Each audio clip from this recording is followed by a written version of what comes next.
दोस्तों, भारत की राजनीति में ऐसे कई नेता हुए हैं जिन्होंने अपने वक्तव्यों से देश को मनमोहित करके रखा।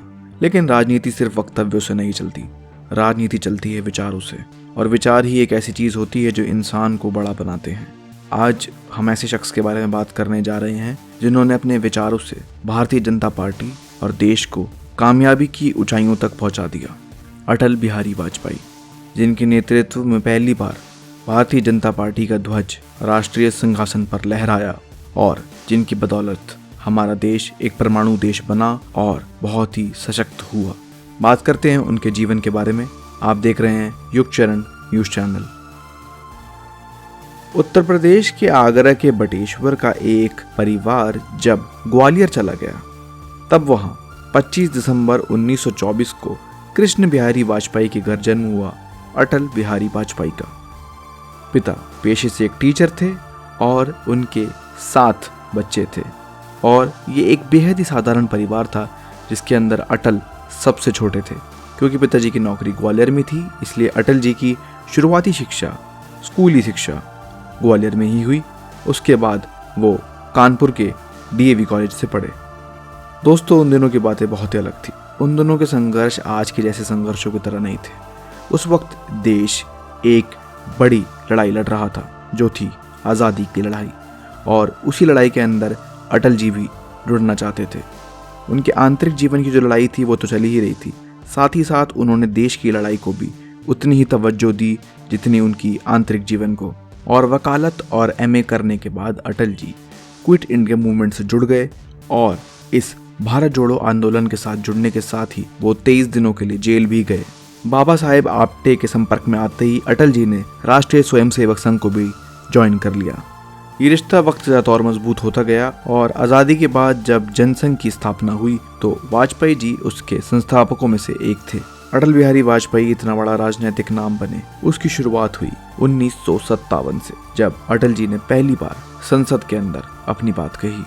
आज़ाद हिंदुस्तान के दूसरे चुनावों के अंदर अटल जी 3 क्षेत्रों से चुनाव लड़ रहे थे, जहां पर मथुरा और लखनऊ में उनकी जमानत जब्त हो गई, और बलरामपुर से वह सांसद के रूप में वह चुने गए।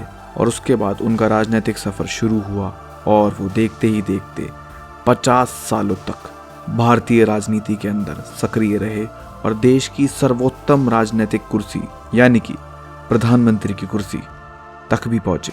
और अटल जी 5 बार संसद का हिस्सा भी रह चुके हैं, और अटल जी इकलौते ऐसे नेता हैं जो 4 अलग अलग क्षेत्रों से सांसद रह चुके हैं। अटल जी ने भारत की आज़ादी से पहले ही भारत की राजनीति में अपना कदम रख दिया था, और उन्होंने अपनी राजनीति महात्मा गांधी के ज़माने से ही शुरू कर दी थी।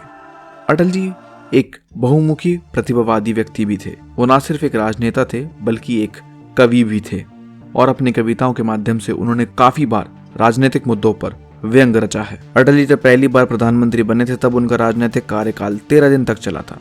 उसके बाद जब वो दूसरी बार प्रधानमंत्री बने तब उनका राजनीतिक कार्यकाल 1 साल तक चला और फिर समाप्त हो गया। उसके बाद जब वो तीसरी बार प्रधानमंत्री बने तब उन्होंने अपना राजनीतिक कार्यकाल पूरा किया, और वो पूरे 5 साल देश के प्रधानमंत्री रहे। ये उनका सबसे सफल राजनीतिक कार्यकाल भी था। अटल जी ने अपनी निजी जिंदगी के अंदर भी बहुत ही साधारण जीवन व्यतीत किया। अटल जी ने शादी नहीं की और उन्होंने 2 लड़कियों को गोद लिया। अटल जी को भारतीय राजनीति के अंदर जिस व्यक्ति ने बहुत ज़्यादा मजबूत बनाया था वो थे जनसंघ के श्यामा प्रसाद मुखर्जी, जिनके नेतृत्व में ही अटल जी ने राजनीति के दांव पेच सीखे, और उनकी मृत्यु के बाद उन्होंने ही जनसंघ को आगे बढ़ाया। अटल जी जब अपना तीसरा राजनीतिक कार्यकाल पूरा कर रहे थे, उसके अंदर उन्होंने भारत को एक परमाणु देश बनाया, जो कि भारतीय जनता पार्टी की और अटल बिहारी वाजपेयी जी की सबसे बड़ी उपलब्धियों में से एक है। भाजपा में रहते हुए अयोध्या कांड उनके लिए हमेशा जीवन भर एक कष्टकारी मुद्दा रहा। साथ ही साथ लोकसभा में हुआ आतंकी हमला और 1965 का भारत पाक युद्ध अटल जी के लिए खासा परेशानी का मुद्दा रहा। अटल जी के जीवन के अंदर उनके ऊपर कई बार भ्रष्टाचार के आरोप भी लगे, लेकिन उन्होंने हर बार उन आरोपों को बड़े ही आसानी के साथ झुकलाया और देश के अंदर अपनी मजबूती को प्रकट किया। दोस्तों, अगर आज हमें एक सूची बनानी हो जिसमें हमें भारत के सबसे प्रभावशाली नेताओं का नाम चुनना हो तो जाहिर है अटल बिहारी वाजपेयी उनमें से एक जरूर होंगे।